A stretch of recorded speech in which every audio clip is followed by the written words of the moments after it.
Hello সবাইকে, কেমন আছো তোমরা সবাই? আশা করি খুব ভালো আছো, আমিও খুব ভালো আছি। তো চলে এসেছি তোমাদের জন্য ব্র্যান্ড নিউ ব্লগ নিয়ে। আর এই ব্লগে আমি ঘুরতে যাচ্ছি।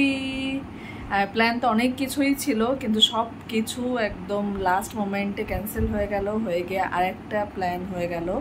মানে এটার কোনো প্ল্যানই ছিল না, সাডেন একটা চিন্তাভাবনা, আর সেইভাবেই এগোনো শুরু হয়ে গেল। তো প্ল্যান এটা ছিল যে আমরা শিলং যাচ্ছিলাম, আর আমি এদিক থেকে যাচ্ছিলাম, আমি সৌরভ, আর ওদিক থেকে আলিয়া ওর হাজব্যান্ডের সাথে যাচ্ছিলো, ইব্রাহিমের সাথে। তো আমরা চারজনই মিলে শিলং যেতাম। ওখানে আমাদের 3 দিনের ট্যুর ছিল, তারপর আমরা চলে আসতাম, মানে হানিমুন ট্যুর যাকে বলে। কিন্তু ওয়েদার খারাপের জন্যে সেটা আমাদেরকে লাস্ট মোমেন্টে একদম কালকে যাব আর আজকে এরকম টাইমে মানে টিকিট করব, তো আজকে এরকম টাইমে আমাদেরকে ক্যান্সেল করতে হলো, কারণ ওয়েদার খারাপ হয়ে গেছিলো আর আমার কাউন্সেলিং ছিল। তো সেসবের জন্য আর হয়ে উঠতে পারিনি। যদি একটু 19-20 হয়ে যেত আমার কাউন্সেলিংয়ের ডেট, ওটা আমার সবথেকে বেশি গুরুত্বপূর্ণ এই মুহূর্তে, তার জন্য ওটা আমরা ক্যান্সেল করেছি। আর ক্যান্সেল করার পরে সৌরভের মনে হচ্ছিল যে আমার খুব খারাপ লাগছে, আমার মুডটা খারাপ হয়ে গেছে, আর এরপর আমি ইন্টার্নশিপ জয়েন করে গেলে আমি আর বেরোতে পারবো না, সময় পাবো না। তো তার জন্যে সৌরভ প্ল্যান করলো যে সব কিছু বাদ দাও, আমরা একদিনের একটা ট্যুর করি, মানে আজকে যাব, মাঝখানে একদিন স্টে করব, তারপরে ব্যাক করে যাব। তো সেটা কোথায় করি। আর আমার বরাবর সমুদ্র ভীষণই পছন্দ, আমি সমুদ্র ভীষণ পছন্দ করি। তো ও এটাই ভাবলো যে কাছাকাছি সমুদ্র একমাত্র দীঘা মন্দারমণি আছে, তো আমরা এই ভাগে আমাদের জগন্নাথ দেবের সাথেও দর্শন হয়ে যাবে, জগন্নাথ মন্দির হয়েছে ওখানে নতুন, আমরা যাইনি, তো তার সাথেও দর্শন হয়ে যাবে, আমাদের ঘোরাটাও একটু হয়ে যাবে। একটা ব্রেকের দরকার ছিল। তো হানিমুন ট্যুর তো আর হলো না, কিন্তু একটা ব্রেক হবে একদিনের জন্যে। তো সেইভাবেই আমাদের কাছে টাইম খুবই কম, ঝটপট ঘুরে চলে আসতে হবে, তো সেই জন্যে আমরা যাচ্ছি। তো চলো শুরু করা যাক আজকের ব্লগ। আর যাই, আমি খুবই এক্সাইটেড, কারণ আমি মন থেকে চাইছিলাম জগন্নাথ দেবের সাথে দেখা করতে, আর তার অশেষ কৃপা, তার জন্য সে আমাকে সব জায়গা ক্যান্সেল করে তার কাছে ডেকেছে। এটা তার আমার প্রতি মানে তার আশীর্বাদ আমার উপরে, তো তার আদেশে আমি তার কাছে যাচ্ছি। তো এই ব্লগে সবটাই দেখতে পাবে, সেখানে আমি পুরো মন্দিরটাই তোমাদেরকে ট্যুর করে দেখাবো, সবটাই জানাবো, সবটাই দেখাবো। তো চলো আর দেরি না করে শুরু করা যাক আজকের ব্লগ। কালকে সকালে আমরা বেরিয়ে যাব, আজকে রাতটুকু আমার কাছে আছে প্যাকিং করার জন্যে। তো আর বেশি টাইম নষ্ট না করে শুরু করে আজকের ব্লগ। আর যদি কিছু ভালো লাগে অবশ্যই আমার চ্যানেলটা সাবস্ক্রাইব করো, ভিডিওটাই লাইক করো, আর আমাকে জানিও কেমন লাগছে। তো চলো। তো আমরা অনেক সকালে বেরিয়ে পড়েছিলাম, আর আমাদের বাস ছিল একদম 5:10। দেখতে পাচ্ছ একদম ভোর হচ্ছে, সবে অনেক দিন পরে ভোরটা দেখছি, চারিদিকে কাক ডাকছে, আর এই যে বাসের জন্য ওয়েট করছি, এখনও বাস আসেনি। আমরা এখানে আধা ঘন্টা মতো আগেই চলে এসেছিলাম, তো ওয়েট করছি বাসের জন্যে। বাস এসে গেছে আর আমরা সিট টিট নিয়ে বসে পড়েছি, সুন্দরভাবে আমরা রওনা দিয়ে দিয়েছি, বাস চলছে, ছেড়ে দিয়েছে। তো চলো, সূর্য উঠে গেছে, সকাল দেখতে দেখতে, ভোরের আলো দেখতে দেখতে যাত্রা করা যাক। ট্রাভেলিংয়ের সময় জন্য একটু বেশি খিদে পাই, তো আমরা সব কিছুই একদম প্রিপেয়ার হয়ে গেছিলাম, চিপস থেকে বিস্কিট থেকে সব কিছু আমাদের কাছে ছিল। তো আমরা একটু লিটল হার্টস খেতে খেতে আমাদের যাত্রাটা করলাম। 3 hours later. তো ফাইনালি একটা লম্বা জার্নির পর আমরা নেমে গেছি, আমরা এখন টোটোয় আছি, হোটেলের দিকে রওনা দিচ্ছি। আর এই যে সেই জগন্নাথ মন্দির, যার জন্য আমাদের দীঘাতে আসা, যে আমাদেরকে ডেকেছেন, ভীষণ ভালো লাগছে সামনে আসতে পেরে। সো ফাইনালি আমরা পৌঁছে গেছি রুমে, আর এই হলো আমার রুমের ভিউ। একটা টিভি আছে, আমি তোমাদেরকে দেখাচ্ছি রুমটা, পুরো ঘুরিয়ে দেখাচ্ছি একটু পরে। তো জগন্নাথ ডেকেছেন, আর আমার পুরো সাডেন প্ল্যান হয়ে গেছে, সব কিছু চেঞ্জ হয়ে গেছে, যাওয়ার কথা কোথায় ছিল আর এসেছি কোথায়। যাই হোক, সবই জগন্নাথ দেবের ইচ্ছা, এখানে তার সাথে দেখা করতে আসা, আর একদিনের একটা ব্রেক, ছুটি, একটু বাতাস চেঞ্জ। তো পৌঁছে গেছি আমরা রুমে, জাস্ট মানে রুম পেলাম, চেক ইন করলাম। এখন একটু স্নান করব, একটু খাওয়া দাওয়া করে তাড়াতাড়ি একটু রোদটা পড়লেই আমরা জগন্নাথ দেবের সাথে দেখা করতে যাব, তোমাদেরকে সবটা দেখাবো। কারণ আমি মন্দির হওয়ার পরে এখানে প্রথম এলাম, আমি আগেও এসেছি, কিন্তু মন্দির হওয়ার পরে আজকে প্রথম এলাম। তো চলো আগে তোমাদেরকে রুমটা দেখাই। তো এই যে রুমের এন্ট্রি ভিউটা ঠিক এরকম, এই যে ফ্রেশ হয়ে বেরিয়ে বলেন কি গো টায়ার্ড নাকি একটু? আর এদিকে একটা ওয়ার্ড্রপ আছে, আর এটা ওয়াশরুমটা ঠিক এরকম একটা বেসিং আছে, এইদিকে এসব আছে, একটা গিজার আছে, বেশ বালতি টালতি দিয়েছে এরকম আছে। তারপর ঢুকেই চলে গেলাম এদিকে, এই যে একটা কিং সাইজের বেড, এদিকে একটা বড় একটা টিভি আছে, যেটা কিনা আমার কোজো বলছি, কোনো কাজেই লাগবে না, আমি টিভি দেখি না। এইদিকে একটা সুন্দর, এগুলো আমার অনেক কাজে লাগবে, একটা কেটলি দিয়েছে, এখানে অনেকগুলো মানে দুটো করে 4 প্যাকেট দিয়েছে, কফি দিয়েছে, দুধের প্যাকেট দিয়েছে, এগুলো আমার অনেক কাজে লাগবে। একটা সুন্দর একটা কেটলি দিয়েছে, আমার অনেক কাজে লাগবে। সাথে একটা ফ্রিজ দিয়েছে, এটাও আমার অনেক কাজে লাগবে, যেটাতে এখন আমি কিছু রাখিনি, অবশ্যই কিনে এনে রাখবো। এই দিক থেকে একটা বেলকনি আছে, আর এই যে সাথে এটা ফ্রি।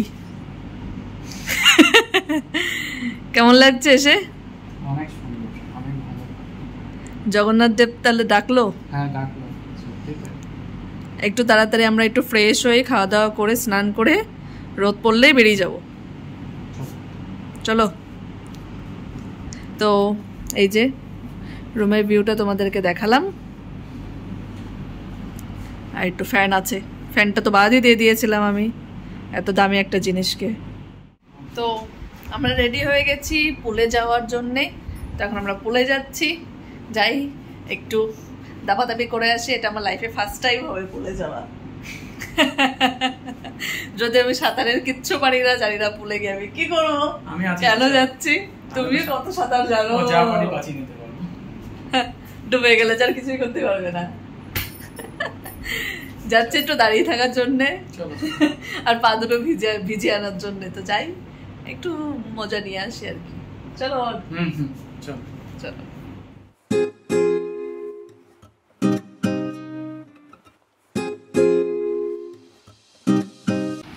তো আমি সুইমিং পুলে নামতে কিন্তু প্রথমে তো অনেক মজা পাচ্ছিলাম, কিন্তু যখন আমি পা দিলাম তখন আমি ভীষণই ভয় পাচ্ছিলাম, কারণ আমার এই ধরনের মানে পুকুর বা সমুদ্র বা এই ধরনের এতে একটু ভয় আছে, আমি ভীষণ ভয় পাই। তো দেখো আমি নামতে গিয়েও নামতে পারছিলাম না, আমি অনেকক্ষণ সিঁড়িতে বসেছিলাম, কারণ জল ছিল একদমই 4 ফুট, জলের বেশি উচ্চতা ছিল না, কিন্তু তাও আমি নামতে পারছিলাম না, আমার ভয় লাগছিল খুবই। তো বারবার সৌরভ অনেক বোঝাচ্ছিল, সাহস দিচ্ছিল, তারপর আমি ফাইনালি নামতে পারলাম।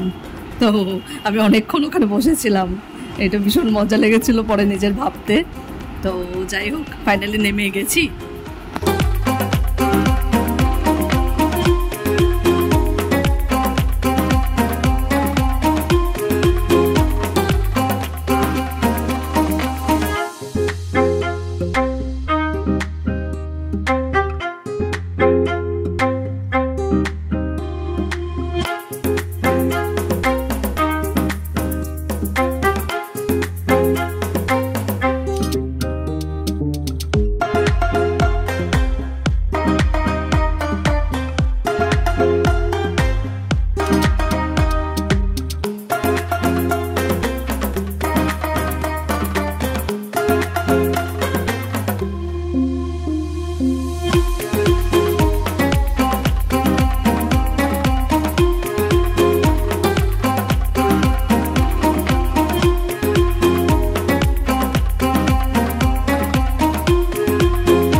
জলের মধ্যে পা রেখে কেমন মজা লাগছে, অনেক সুন্দর।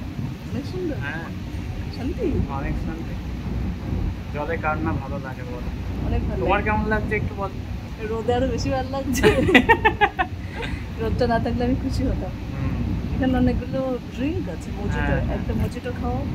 খাওয়াচ্ছি, আসো নিয়ে আসছি।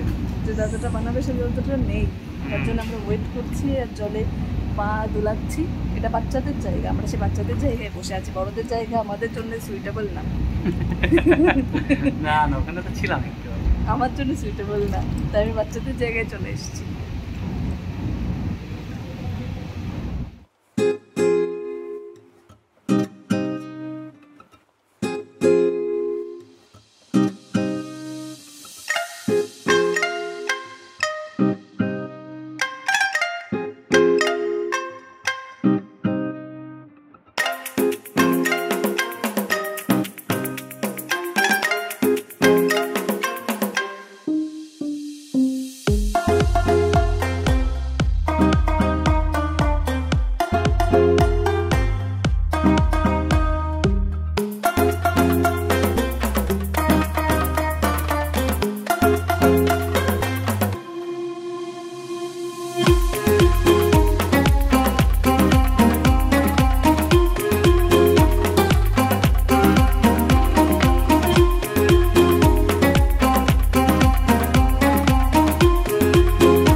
ঝাপাঝাপি লাফালাফির পর আমরা এখন রুমের দিকে যাচ্ছি।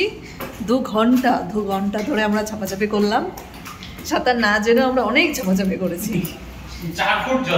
4 ফুট জলে, যেখানে কিনা আমি অনেক বেশি ভয় পাচ্ছিলাম। তারপরে নর্মাল হয়ে গেলাম। এখন আমরা রুমের দিকে যাচ্ছি, লাঞ্চ করব।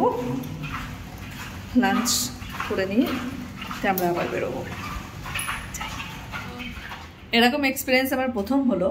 আমি এখনো অবধি পুলে আমার এক্সপিরিয়েন্স ছিল না, তো সবই লাইফে প্রথমবার এক্সপিরিয়েন্স হয়। তো এটা প্রথমবার এক্সপিরিয়েন্স ছিল আর ভীষণই ভালো ছিল। অনেক মজা করেছি, অনেকক্ষণ ছিলাম, পুরো ডুবেছিলাম। যাও তুমি আগে যাও, তারপর আমি যাচ্ছি। পুরো আমি ডুবেছিলাম, ভীষণ ভালো লেগেছে। কালকে আরেকদিন আছে, আরেকবার যাব, খুব ভালো লেগেছে। এখন জ্বরটা না আসলে হলো, ঠান্ডা না লাগলেই হলো। তাড়াতাড়ি এখন স্নান করে নিই, তার আগে খাবারটা অর্ডার করবো, তো ফটাফট করে নিই।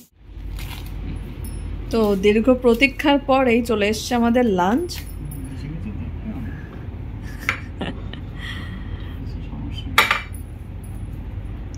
তো এই যে খুব বেশি কিছু অর্ডার দেওয়া হয়নি, 2 রকমের আইটেম অর্ডার দিয়েছি।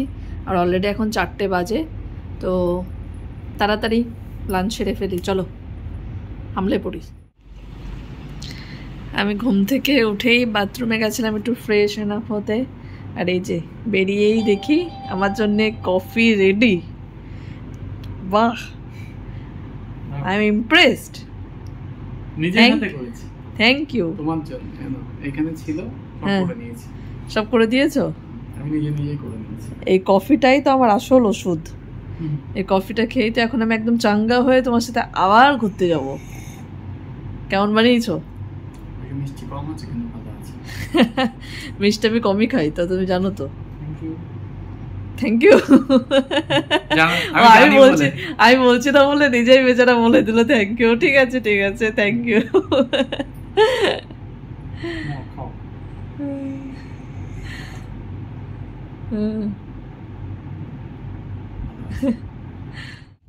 তো আমি একটু খেয়ে দেখি কেমন বানিয়েছে।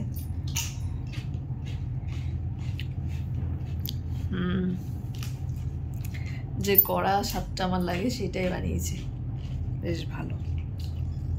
হ্যাঁ, চিপসের প্যাকেটটা নিয়ে এখন বসে বললো। বেচারা জানতো না যে কেটলি কেমন করে ফাংশন করে, ওর ওটা বুঝতেই অনেকক্ষণ টাইম লেগে গেছে। তাও যে ও এত কষ্ট করে করেছে সেটা অসংখ্য ধন্যবাদ। আমাকে একটু সারপ্রাইজ দেওয়ার জন্য করেছে, খুবই ভালো লাগলো। তো আমরা লাঞ্চ করে একটু রেস্ট নিয়ে নিলাম। এখন আমরা আবার রেডি হয়ে বেরোবো জগন্নাথ মন্দিরের উদ্দেশ্যে, যার উদ্দেশ্যে আসা মেনলি। তো এখন যাব সেখানে, রেডি হয়ে নেব তাড়াতাড়ি। রোদটা পড়ে গেছে, বিকেল হয়ে গেছে, এখন ওয়েদারটা খুবই ভালো বাইরে। তো এখন চলে যাব, যে যাই জগন্নাথ দেবের সাথে দেখা করে আসি, যে আমাকে ডেকেছে এখানে, আর একটু সমুদ্রের সাথে দেখা করে আসি, সমুদ্রদেবের সাথে। তো ফটাফট রেডি হয়ে নিন, নাহলে আমার পিঠে বাড়ি পড়বে। আর এই যে বাড়িটা দেবে, মুখের থেকে বের করবে, তারপরে তো দেবে, সব একসাথে মুখের মধ্যে ঢুকাই দিয়েছে। না তাতে শেষ করি।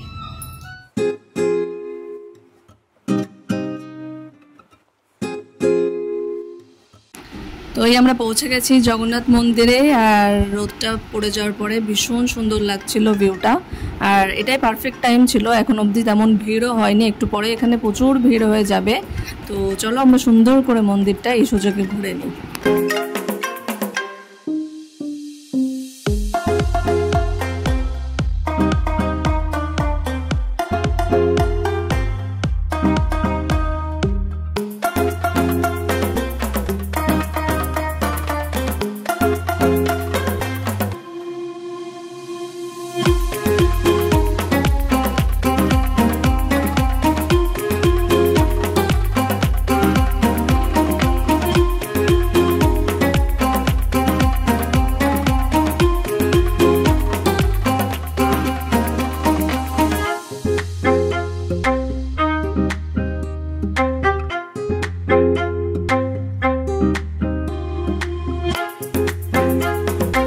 এটা মন্দিরের প্রথম বিল্ডিং, মানে 3টে বিল্ডিং করা। তো এটাই মন্দিরের প্রথম ঘর গৃহ। তো এর মধ্যে একটা নারায়ণের মূর্তি ছিল। মন্দিরে প্রবেশ করার পরে ক্যামেরার অ্যালাউ না, তার জন্য আমি ভেতরটা আর দেখাতে পারিনি। তো এইভাবেই 3টে ধাপ পার করতে হয়। তো চলো ভেতরটা আস্তে আস্তে পার করি।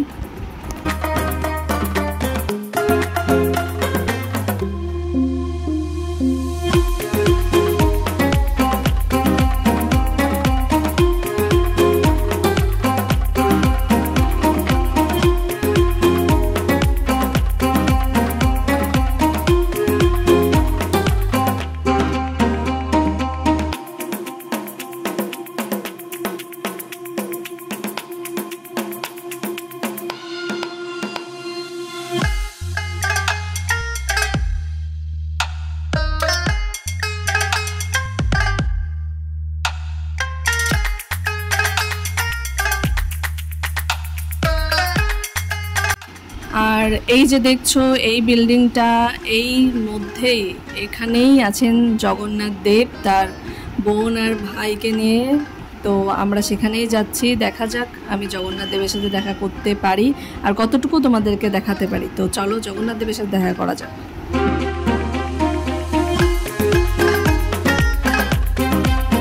তো দেখলেই জগন্নাথ দেবের সাথে দেখা হয়ে গেছে, ভীষণ ভালো লাগলো আর ভীষণ ভালো লাগছে।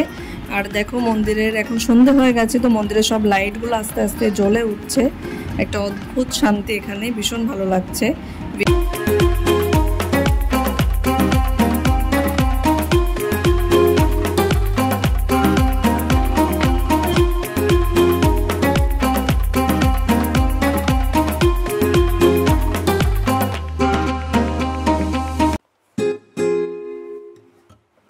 তো এবারে এখানে প্রথম রথযাত্রা হয়েছিল, তো রথগুলো এখনো ওখানে রেখে দেওয়া আছে, রথে করে রথযাত্রা হয়েছিল। তো সেটা সবার জন্য দেখার জন্য এখানেই এইভাবে সাজিয়ে রেখে দিয়েছে।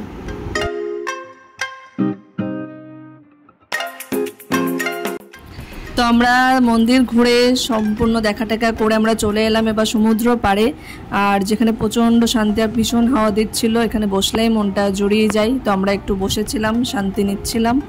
আর তোমরা জানোই যে সমুদ্র পাড়ে সন্ধ্যের সময় এখানে অনেক বড় মেলা বসে, বাজার বসে, যেখান থেকে সব শপিং করা যায়।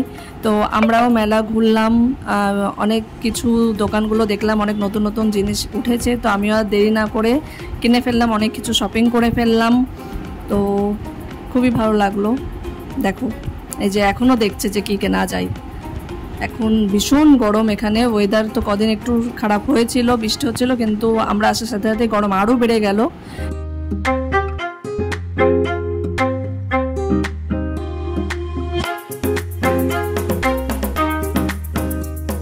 তো ওদিকে মার্কেট ঘুরে আমরা চলে এলাম একটা দোকানে। আমার একটা জগন্নাথ দেবের বিগ্রহ কেনার খুব ইচ্ছা ছিল, আমি সাথে করে নিয়ে যাব। তো এখানে আমি সেই বিগ্রহটা পেলাম, আমি অনেক খুঁজে খুঁজে এই দোকানেই বিগ্রহটা পেলাম।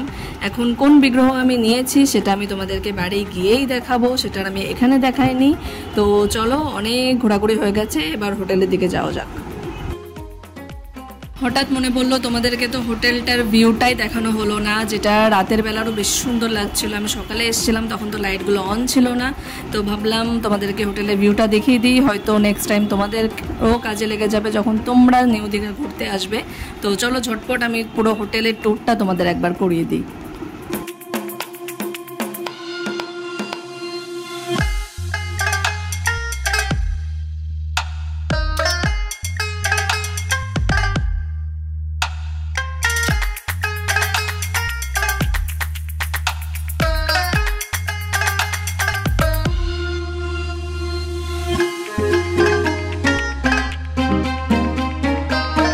চলো, আজকে ডে 1 তো পার হয়ে গেল। ব্লগটা আমি এখানেই শেষ করছি। অনেক ঘোরাঘুরি হলো, অনেক টায়ার্ড হয়ে গেছি, এখন একটা টানা ঘুম দেবো। দেখা হবে কালকে আর নেক্সট ব্লগে। ততক্ষণ সবাই ভালো থেকো, সুস্থ থেকো। কিছু যদি ভালো লাগে অবশ্যই ভিডিওটা লাইক করে যাও, আমাকে জানিও কেমন লেগেছে। তো সবাই সুস্থ থেকো। তো টাটা।